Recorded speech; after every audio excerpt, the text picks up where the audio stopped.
তাহলে একটু জড়াই দিই তো মানে আহ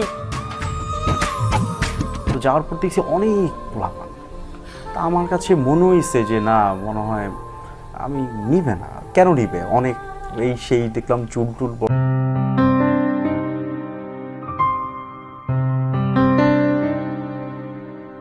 ছোট পর্দার তরুণ অভিনেতা শাহবাজ সানি মারা গেছেন। ইন্না লিল্লাহি ওয়া ইন্না ইলাইহি রাজিউন। শাহবাজের মৃত্যুর বিষয়টি সামাজিক যোগাযোগ মাধ্যমে এক পোস্ট দিয়ে নিশ্চিত করেছেন আরেক অভিনেতা জিয়াউল ফারুক অপূর্ব।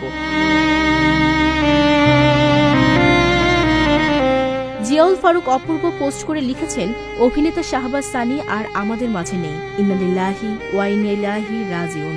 সবাই সানির জন্য দোয়া করবেন। এই অভিনেতার মৃত্যুতে শোবিজ অঙ্গনে শোকের ছায়া নেমে এসেছে। নির্মাতা ইমরাউল রাফাতের কাছে আসার পর নাটক দিয়ে শোবিজের যাত্রা শুরু করেছিলেন শাহবাজ সানি। অল্প সময়েই অভিনয় গুণে দর্শকদের প্রিয় হয়ে উঠেছেন এবং সেই সাথে অর্জন করেছেন নির্মাতাদের আস্থাও। চরিত্রাভিনেতা হিসেবে কাজ করলেও এরই মধ্যে কেন্দ্রীয় চরিত্রেও অভিনয় করেছেন।